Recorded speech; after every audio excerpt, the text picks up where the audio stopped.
Kun raadiyoo burqaa oduu jaarmiyaa waraana bilisummaa Oromooti.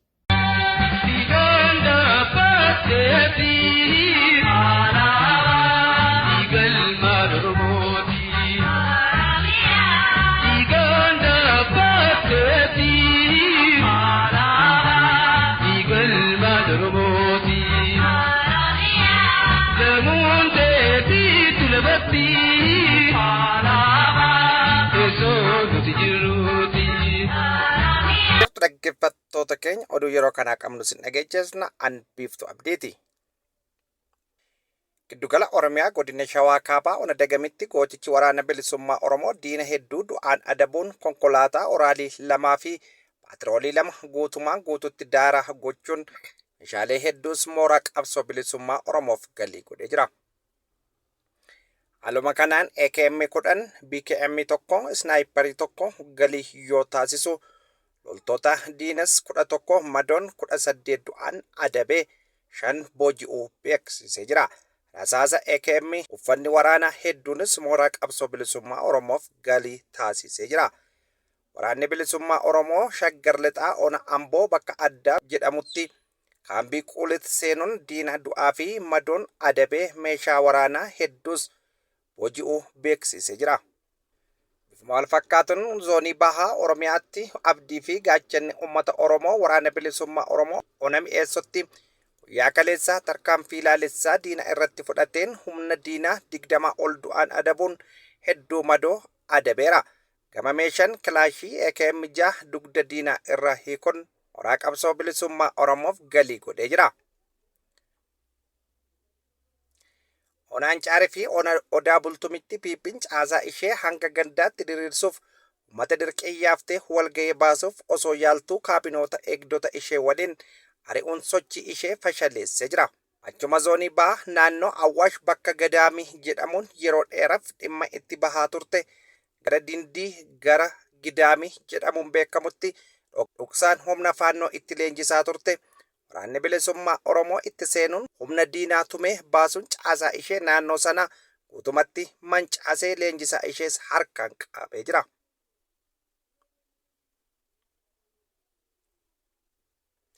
Godina Wallagga Bahaa ona Diggaatti waraanni shiftaa PP jiraattota ukkaamsuun achi buutee dhabamsiisuu itti fufee jira jedhame.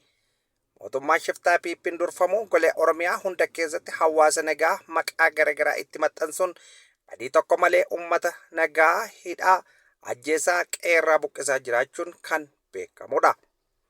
Haaluma kanaan godina Baha Wallaggaa ona Diggaatti loltoonni bilxiginnaa dargaggoota 2 achi buutee dhabamsiisu maatiin ni dubbatu.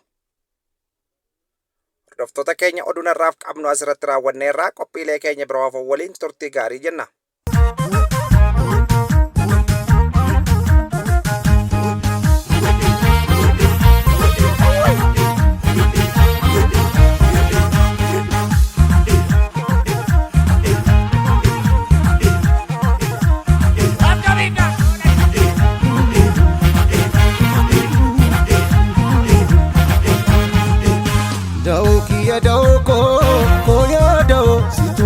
Sakoti jisikao Dokia doko koyado situ sakoti jisikao Talila dangalasne borum barru baranu base saka karru rakko rakina kenya dama kalcha dahu kalakni kenya kami jundacha Dokia doko koyado situ sakoti jisikao Wirtu batti kara Wadani tikite Yabadi pudara Empikil kite Lalili kanama Walabu murkite Rabba walo Mandiye sami Gandamu gadab Kamike kami Marabba walo Mandiye sami Gandamu gadab Kamike kami Jajabani re Paditil katu Yogada male Walanan katu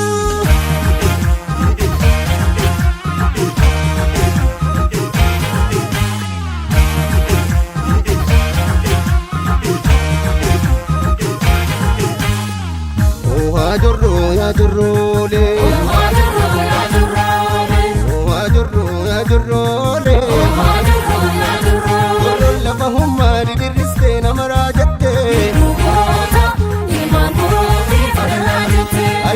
gadameessa ishii godaannisa koo jettee farroo farri sangaa gurra dharaatti tumaa sirna gadaa guca dhugaatti Omoof qooqaa bakkalcha dhugaatti gadaanii rabsee raganaati daraabdii ta'e darri darrafaachee dhugaatti isa godaansisa maraachee dabtii geemiinaan kutti jabaadha irree sirna gadaa keenya jabaadha dabtii geemii siyaasni qara dabtii geemii safuutu badee dabtii geemii jechuutti kutee dabtii geemii gomoota bitee Agadu gadaanii gadaanii barcuma gadaanii Agadu gadaanii gadaanii barcuma gadaanii Agadu gadaanii gadaanii barcuma gadaanii Agadu gadaanii gadaanii addacha gadaanii barcuma gadaanii addacha gadaanii kabaja gadaanii kallacha gadaanii intollu shiraanii gachana gadaanii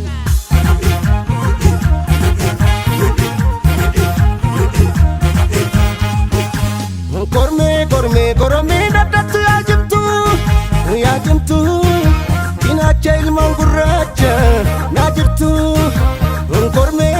Goromee daddatu yaa jimtu bakkalcha ilmaan gurraacha naa jirtu siifan jira naa jiraadhu cinaacha ilmaan gurraacha siifan jira naa jiraadhu siifalla jalanneeffaadhu yoo birri barrisee Naganya barrise,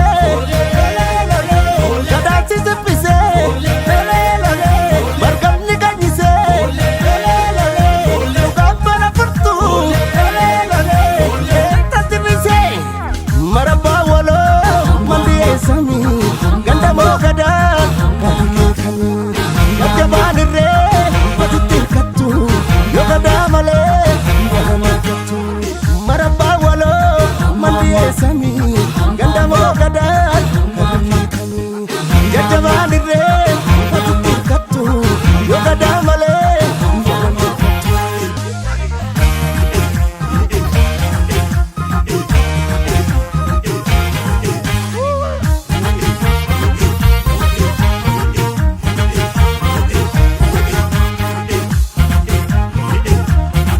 Heeraa fi seerri adda bilisummaa Oromoo Jooker osoo hin taane dhiigaaf lafee jaalaniin titfamaa kan as geessedha. Ibsa haala yeroo waboo zoonii gidduu galaarraa kenname. Qabsoon Oromoo kallachummaa adda bilisummaa Oromoon taaligamu rakkoo keessoof wal'aansoo diinaa waliin godhu injifannoon irra aanaa as ga'e. Jijjiirama bara 2018 wal qabatee dhaabbileen siyaasaa Oromoo addatti ABO'n biyyatti deebi'uun mootummaa fi adda bilisummaa Oromoo ABO fi waboo akkasumas uummata Oromoo gidduuttis burjaajii uumuun diinota qabsoo Oromoo dhabamsiisuu barbaadanii fi dantaa dhuunfaaf bololi'aniif qaawwaa bane. Jijjiiramni siyaasaa kun waboo hedduu gaaga'amaaf saaxiluu cinatti waboo dirree qabsootti hafee hooggansa malee hambise. Waboon zooniilee hedduutti of ijaaree qaawwaa hooggansaa jiru cufuuf yaaliin jalqabaa kaasee godhamaa ture xannacha bolola aangoof waraana keessatti dhalateen milkii dhabuu caalaa waboo aarsaa guddaan ijaaramee fi abdii uummata Oromoo ta'e diigumsaaf saaxile. Adoolessa 25 bara 2021 kora yeroo wal fakkaataatti dirree dhiyaa fi kibbaatti taa'uun addi bilisummaa Oromoo waboo hundeessuun qaawwa hooggansaa duuchuuf ture. Korri kun qondaalota hirmaatan gidduutti falmii fi mormii guddaa uumuus dhiibbaa nam-tokkeen waliigaltee falmii qabduun xumurame. Qabxiilee mormii uuman keessaa muraasa kaasuuf ABO'n bu'uura heeraa qaba. Kan qabsoo hidhannoo dhiisuun heera adda bilisummaa Oromoo irraa maqee maqaa jijjiirrachuu immoo nuti jijjiirrachuu wayyaa. Heerri adda bilisummaa Oromoo aangoon 22 lakkoofsi 22 miseensi koree hojii raawwachiistuu nama 15 jedha. Heera faallessuun imaanaa uummata miliyoona 80 olii akkamiin maaliif namni 3 qofti akka filamu barbaadame? Heerri adda bilisummaa Oromoo hayyu duree malee ajajaa olaanaa hin beeku. Seerri ajaja olaanaa gaafatus hin jiru. Ajajaa olaanaa dhiibnee hayyu duree yoo jenne bu'uura heeraa waan hin qabneef maaf barbaachise? Ajajaan waboo yeroo sanaa osoo dirree jiru mariisaa malee yookiin badiinni qabu osoo nuuf hin ibsin filannoon isaan ala godhamu maal? Filannoo kana keessaa miseensonni keenya biyya ambaa jiran irratti hirmaatanii qaama filannoo kanaa maaf hin taane? Fi qabxiilee heeraa hedduu ka'u ukkaanfamee darbe. Abaawoboon koree hojii raawwachiistuu nama 5 filatee turtii waggaa tokko keessatti bu'uura heeraaf seeraan caasaa akka guuttatu murteessus waggaa osoo hin guutin miseensa koree hojii raawwachiistuu tokko hojiin ala gochuun nama 4tti deebi'e.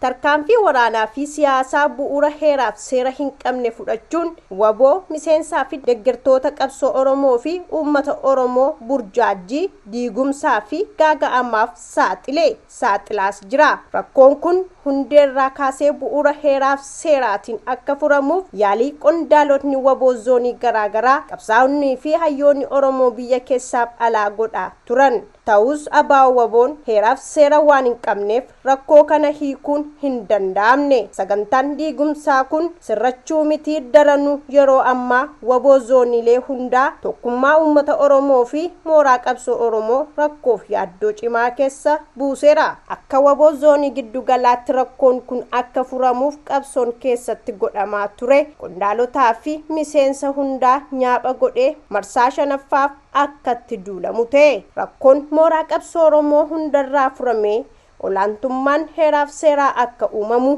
qaamni badii uume seeraan akka gaafatamu, shirri ilmaan qulqulluu dhiiga wal dhangalaasisu akka dhaabbatuuf xalayaa gaafa 2/8/2024 barreessineen qaama dhimmi ilaalu beeksifne turre. Haga har'aatti qaamni rakkoo kana hiikuuf tarkaanfii fudhatu dhabamuu caalaa rakkoo kana daran babal'isuu fi diigumsa dandammii hin qabne qaqqabsiisuuf hojii guddaan hojjetamaa jiraachuu hubanne. Kanaaf waboon zoonii giddu galaa waboo piroojeektii diigumsaarraa baraaruuf qabsoo Oromoo harka nam tokkeerraa harka seeraa feera dhaabaatti deebisuuf yaalii tokkummaa Oromoo sharafuu dhaabuuf murtii armaan gadi fudhachuuf dirqame. Miseensii fi qondaalonni waboo heera, alaabaa, kilaashii fi rasaasa qabaachuun irbuu galuu heeratu lafa kaa'e. Bu'uruma kanaanis dirree qabsoo seenne. Rakkoo bara 2018 booda mooraa qabsoo bilisummaa Oromoo mudateen yaada qabsoo Oromoof tola jedhuun tarkaanfii siyaasaan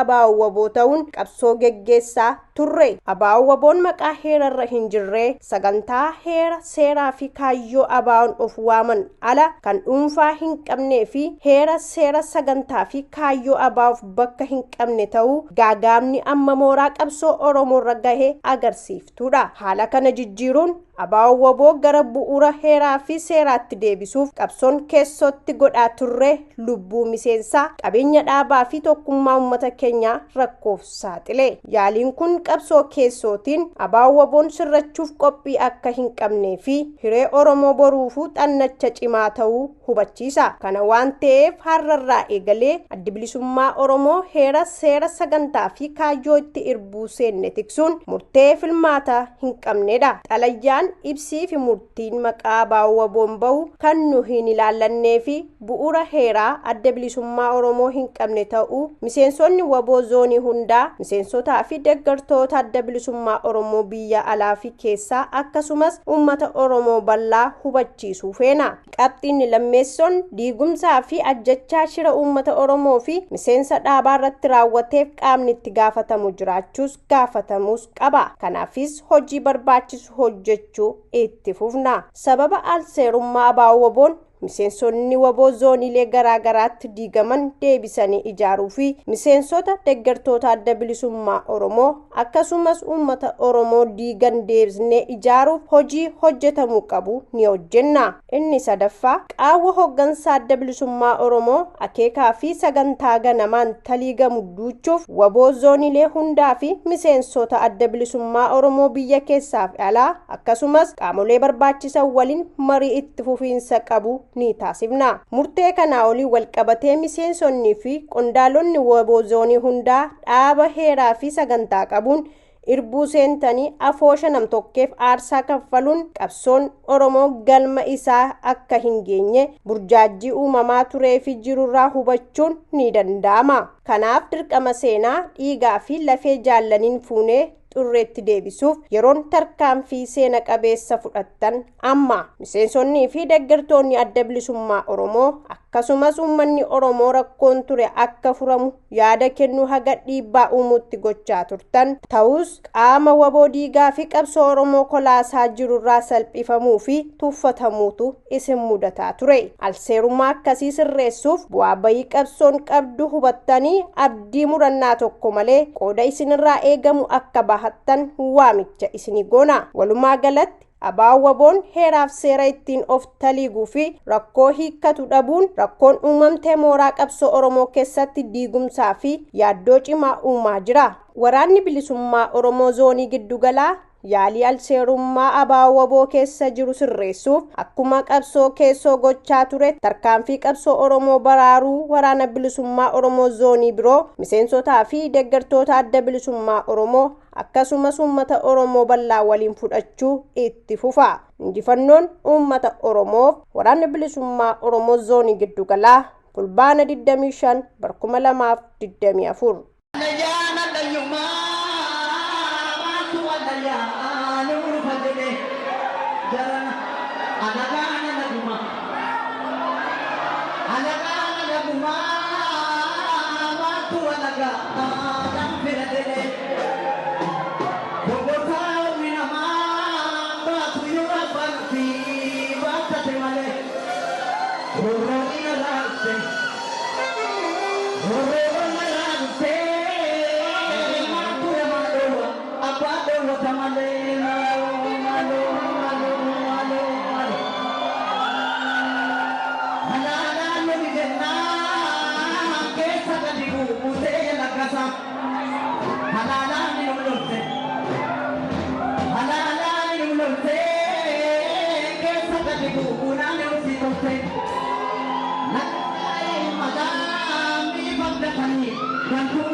Happy